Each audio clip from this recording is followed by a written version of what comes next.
So let's work around with the creation and management of list. The first list we're going to be using is the list of numbers. So I often use creating a code block with this naming. It's 0 going to the next number with a step of 1. That with design script will create a list of 6 numbers because it's going from 0 to 5 with a step of 1.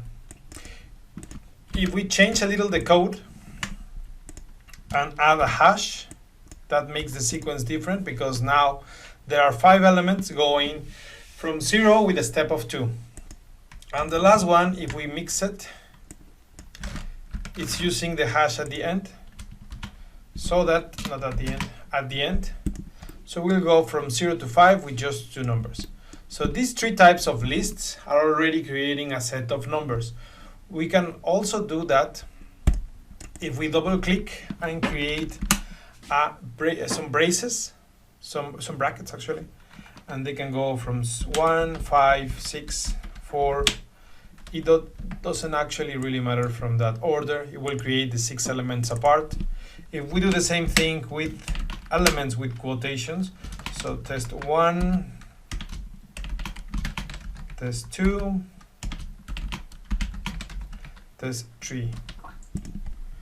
It will pull those 3 elements as a list itself, and we also have the functions that we can call from the list generate, which are list create if we want to create 2 lists elements on a third list. So we have the logic here, list 1 and list 2.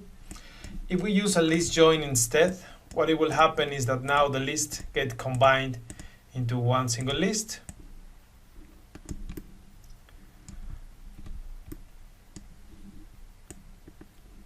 And from that logic can be multiplying on depending the number of elements we want to test. So since we're running interfaces, we want the user to select any of these and pick it from that. Most common function to do that is to use the list.getItemAtIndex.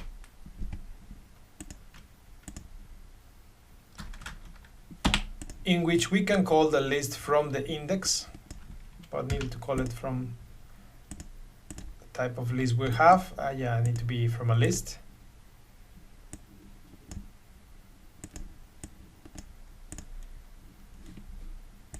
Yeah, getItemAtIndex. So if it goes 5, it's picking from 5. It doesn't have a 5 element. So let me do it from this list. Yeah, it's picking number 6 because number 6 is element 5. If we want to compress this one, since the code is not getting the value from it, yeah, we need to be B. We can have it. Best way to do it is to change this logic to call it the variable and the number we have, so that if the list is being pulled and the number is being called, the result is looking at the same. You can see that by doing this, we are already getting a much more simpler method to get the selection of an element. So if we have a key, we can look at number 4 or the one that the user is selecting, getting the key item and then calling it back. There's a lot of figure that goes with this type of settings because there are several ways for looking at it. So we're going to separate it in 2 types that are the nodes for extracting information and the nodes for selecting the information as well.